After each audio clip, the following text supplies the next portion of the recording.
Hello and welcome to episode 37 of the 1001 Movies podcast, based on the book 1001 Movies You Must See Before You Die. This week we'll be talking about Woody Allen's 1973 comedy, Sleeper. Now we have certain artifacts here, which we date from 1950 to 2000.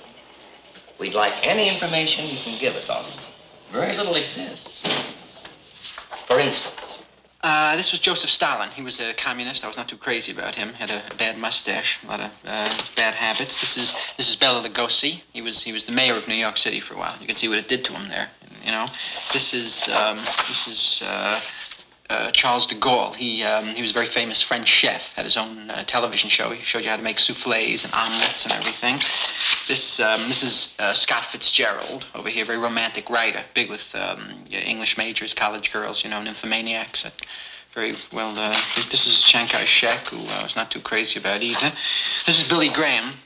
He was very big in the religion business. You know, he knew God personally. They got him his complete wardrobe. You know, used to go out on double dates together. It was a very, very big thing. They were romantically linked for a while.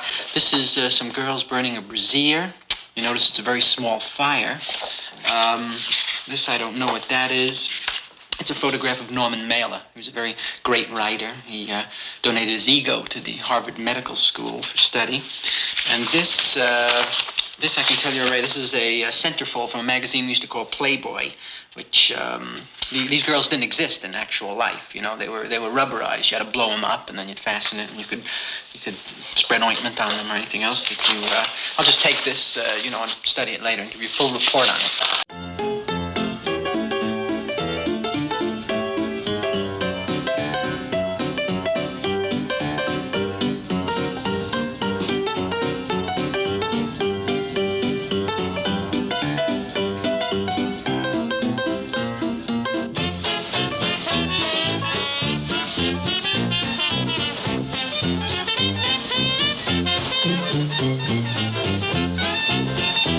Out of all the directors that have been talked about on this podcast, none is as prolific as Woody Allen. From 1969 to the present, he's made at least one film almost every year, and at the age of 81, there's no end in sight to his career. Most audiences know him for his films about moral and ethical dilemmas, such as Match Point and Crimes and Misdemeanors, while others would cite comedies like Midnight in Paris and Small Time Crooks as their favorites. No matter how dark Allen tends to get, however, almost all of his films have an element of comedy. Sleeper, however, is from a time in his career when he was writing and directing just comedies, and at the time shared with Mel Brooks the distinction of being one of the kings of comedic American cinema. Woody Allen's paradoxical, dark, and funny angst can be seen in his early career as a stand-up comic and a writer for Sid Caesar in the early 1960s. In 1966, he wrote What's Up, Tiger Lily, which was more a comedic exercise than a proper film. Allen took a Japanese action movie and redubbed it to make a film about a top-secret recipe for egg salad. 3 years later, he wrote, directed, and starred in Take the Money and Run, in which Allen told the world that he wasn't afraid of poking fun at himself.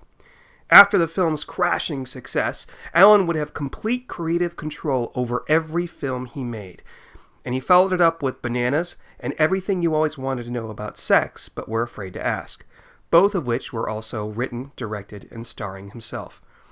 During this time, he was also writing screenplays for other directors, two of which, Don't Drink the Water and Play It Again, Sam, were based on his own plays.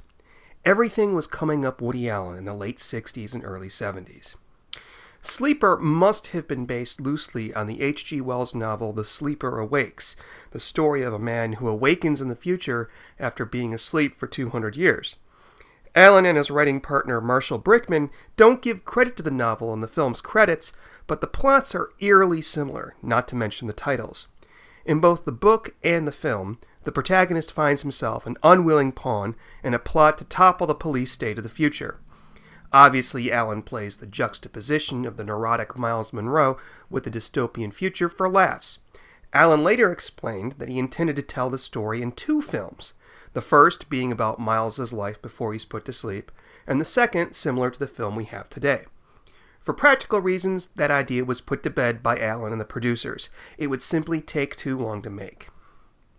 In Sleeper, Allen plays Miles Monroe, a neurotic health food store owner who wakes up from surgery in 1973 to find himself 200 years in the future, his body cryogenically frozen.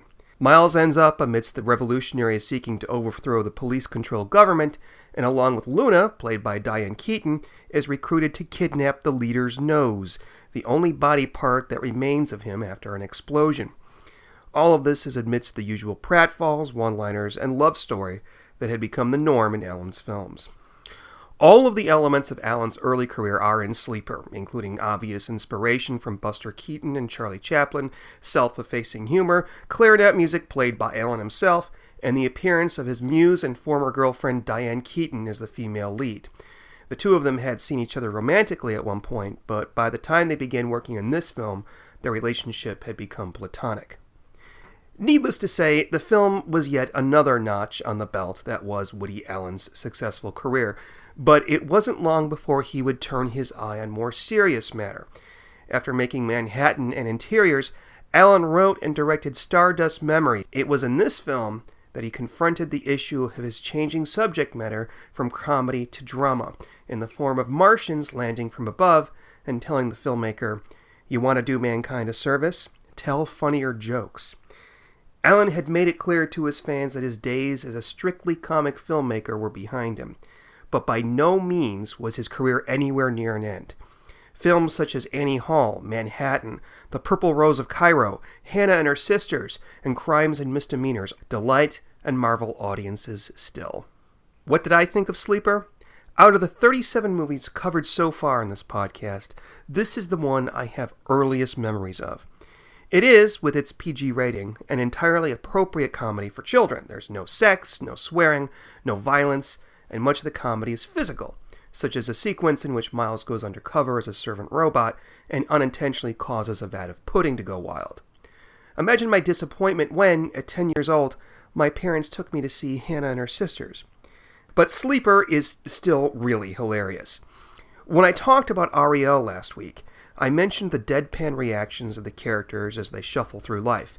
Allen's reactions to his unbelievable situation may be deadpan, but most of the humor lies in his dry comments juxtaposing life in the 70s with life 200 years later, including one scene in which he hilariously and deliberately misinforms a scientist about various famous people from his time.